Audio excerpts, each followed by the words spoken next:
जमावबंदीचे शस्त्रबंदीचे आदेश आहेत। त्यामुळे जरांगेवर गुन्हे दाखल झाले पाहिजे।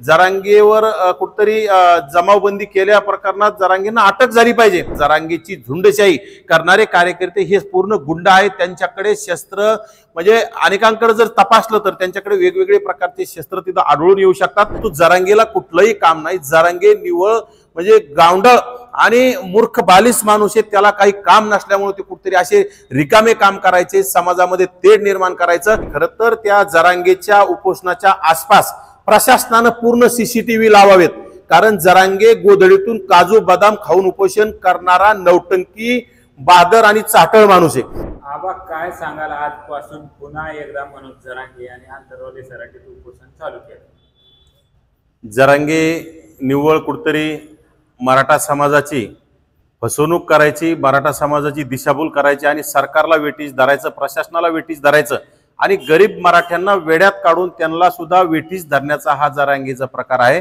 जरांगेची क्रेज कमी झाली, जरांगेची लोकप्रियता कमी झाली की जरांगे नवीन काहीतरी इव्हेंट आणून त्याच्या मागे प्रसिद्धी मिळवण्यासाठी हा जरांगेचा केविलवाना प्रयत्न आहे।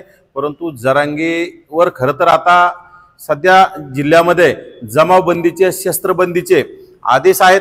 त्यामुळे जरांगेवर गुन्हे दाखल झाले पाहिजे।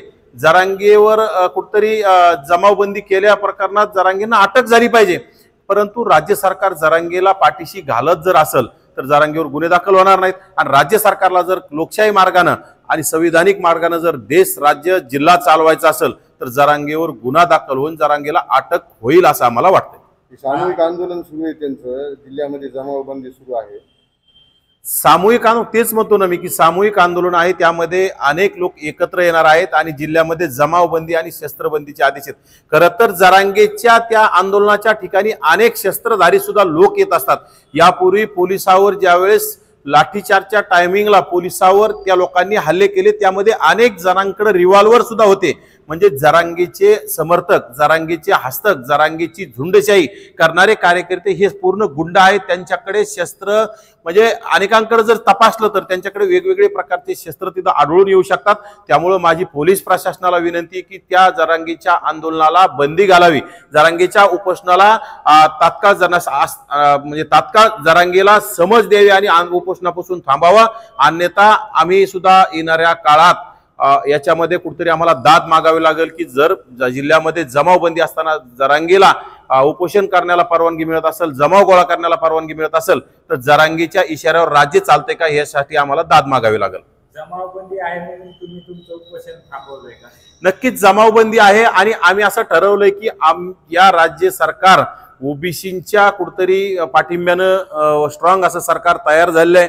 त्यामुळे आम्हाला वाटतंय की ओबीसीच्या पाठीत हे सरकार आणि हे मुख्यमंत्री ओबीसीच्या पाठीत खंजीर खुपसणार नाहीत, ओबीसींची दिशाभूल करणार नाहीत। त्यामुळे उपोषण करून कुठतरी समाजाला वेड्यात काढायचं आम्हाला योग्य वाटत नाही, उपोषण करून प्रशासनाला वेठीस धरायचं आम्हाला योग्य वाटत नाही। आमच्या प्रसिद्धीच्या झोतात येण्यासाठी कुठतरी समाजाला वेड्यात काढणे, समाजाचा वेळ वाया घालवणे हे आम्हाला योग्य वाटत नाही। परंतु जरांगेला कुठलंही काम नाही। जरांगे निवळ म्हणजे गावंढळ आणि मूर्ख बालिश माणूस आहे। त्याला काही काम नसल्यामुळे ते कुठतरी असे रिकामे काम करायचे, समाजामध्ये तेढ निर्माण करायचं। कुठतरी आता मराठा समाज, ओबीसी समाज एकमेकांमधील वाद आता विसरायला सुरुवात झाला होता। त्यामध्ये पुन्हा जरांगे जर उतरत असेल तर नक्कीच येणाऱ्या काळात पुन्हा जशास तसं उत्तर द्यायची वेळ येणार आहे आणि ते दोन्ही समाजासाठी घातक आहे। परंतु जरांगेला आता कोणी आवरलं पाहिजे? खरं तर मराठा समाजानेच जरांगेच्या कमरात लाथ घालून त्या आंतरवाली सराटीतून बाहेर काढलं पाहिजे आणि जरांगेला त्याच्या त्या गेवराई तालुक्यात त्याचं जे कोणतं गाव आहे भगवानगडाच्या रस्त्यावर